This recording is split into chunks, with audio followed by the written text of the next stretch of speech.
Franco Di Donato's World Shidokan MMA Champion 2007, and we're here because we want to show you more of the Twister Backmount control. If you like my first video, I'm sure you will like the second one. We have more details, more techniques, more submissions from this unique position. So enjoy the video and start tapping out people, okay? Okay, number one, I want to talk with you more about the position, the backmount control position I used the last time, because something's changed in my game. When I'm here, the last time I showed you the control position here, and then I go over the back, and I'm just controlling and waiting until maybe I get the calf crank here, or get the twister on this side. So basically that was the stuff I taught you last time.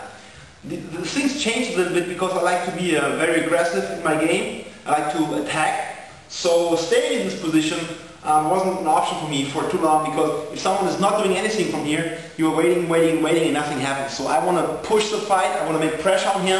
So what I discovered is very simple. You can grab here, of course, and you have good control. But you can also grab around his neck, come over here, grab around his neck, and just go for the one-arm guillotine, or for the guillotine with one arm inside, which I personally like very much. So his arm is here, my wrist is here, and from here I'm able to pull and choke. So whenever I end up in this position, and I will show you some more ways later on how you get in this position, but whenever I end up in this position, my first grip isn't here anymore. My first technique is going for the neck and choking. So and from here, if I couldn't choke him, if his chin is down or something, I couldn't choke him, I still can go back here, can go for my calf crank, you can see on the first video, or I can go for all the other options I have. But the first difference is always grab the head first.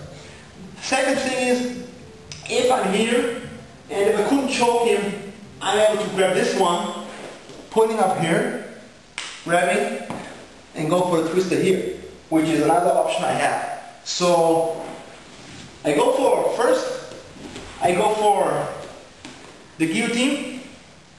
Second, I go for the twister here, pulling him up.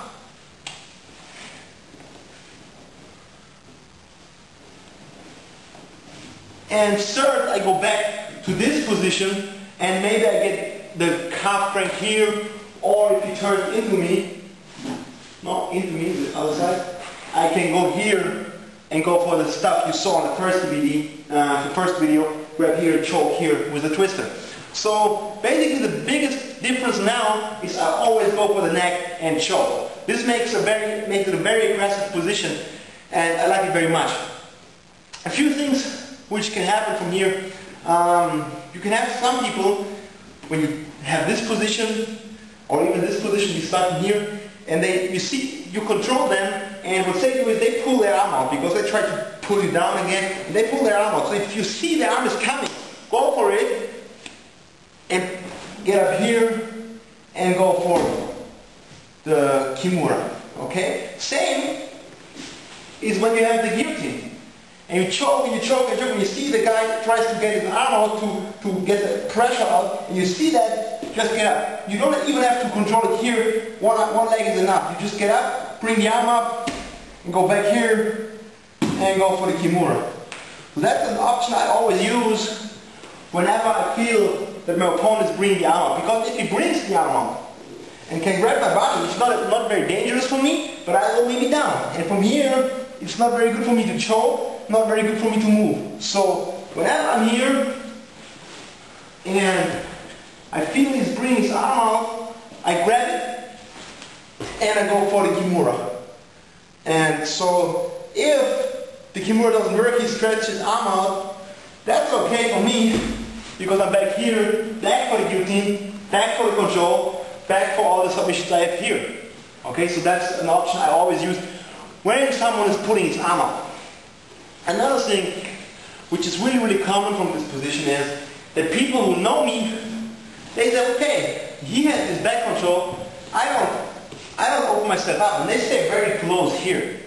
And I'm here, and if they don't do anything, if they put the neck down, or they could choke, I just could hold, it's a very difficult position for me to attack. What I do is, I stretch this leg out, because they know I want to go here, so mostly they pull it away from me, and if not, I can stretch it out. So if I'm stretching out, they have no good base. I make pressure and I move like this. You know, you see here, it doesn't look very tight. And he has no chance, he thinks he has no pressure. There is no pressure. He thinks he can move. With the pressure here, I make sure he can't move in this direction. Because if I have no pressure here, he can move into my direction. My direction. Turn. And we go out. So what I do is, I keep this flat and move this way. And always keep the pressure here. So the only way, he thinks there is a lot of space. Come over here. And he thinks there's a lot of space. And whenever now he's turning in the other direction and tries to get me, that's what I want.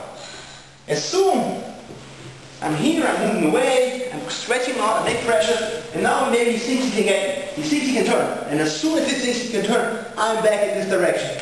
Go here and get the twister. That's something I use a lot when people are very passively. But it's very important that you cannot use this technique when his knee is up like this. Because if you're here, and you wait here and he's turning, he can turn into you and he can get you down, or he can even get you back. So that's very bad. You go for the calf crank here first, and so he's stretching his leg out. And now we make pressure here. Control it, and then move up. And control here. And this pressure here, don't allow him to turn this way. So he only can go this way. And if he goes this way, that's what I want. I get him up here and get him in this position to put the twist on him. Okay? That's the stuff I use when I end up in this position. But the guillotine with one arm inside, nowadays is my first solution. And now I will show you some more entries into this position. And with these entries you will see that basically you do not enter into a position, but you enter in a submission. And you enter in the one-arm guillotine. So for me it changed that I say, well, I don't want to go into this Twister Backmount control first, most importantly, but I like to go for the twister, for the guillotine with one arm. And if I get the guillotine with one arm, then I choke the guy out. If this doesn't work, I have all my options I showed in the first video and the options I showed today. So okay, let me show you my favorite entries, okay? My favorite entries to get this position. We start from the mount position.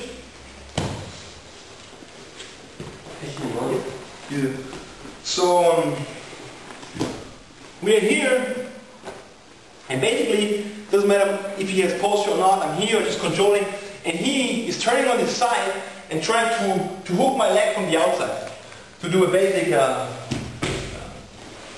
this one, basic escape with the legs. Okay, come over here. So whenever I feel that he's turning to his side and hooking my leg from the outside, I switch and hook him. Okay, I switch and hook, and now I come up and roll. As soon as I roll with him, I go for the neck. Again. I could go to twister, I could go to the basic backmount control, but I want to go for the neck. So he's going for it. I hook, I roll, and I go. And the thing is, he's staying down. Normally he wouldn't stay down. He would go up on his knees. And that's where I get the choke. Again. Because basically when you roll, the guys are, oh, I'm rolling, and they want to get up on their knees, they're trying to get up, and that's where you catch them with the guillotine. So again, you're here, he's turning, you hook it, you roll, and you get him here. And then you stretch him out, and then you go to the twister, or whatever I showed you before. One more.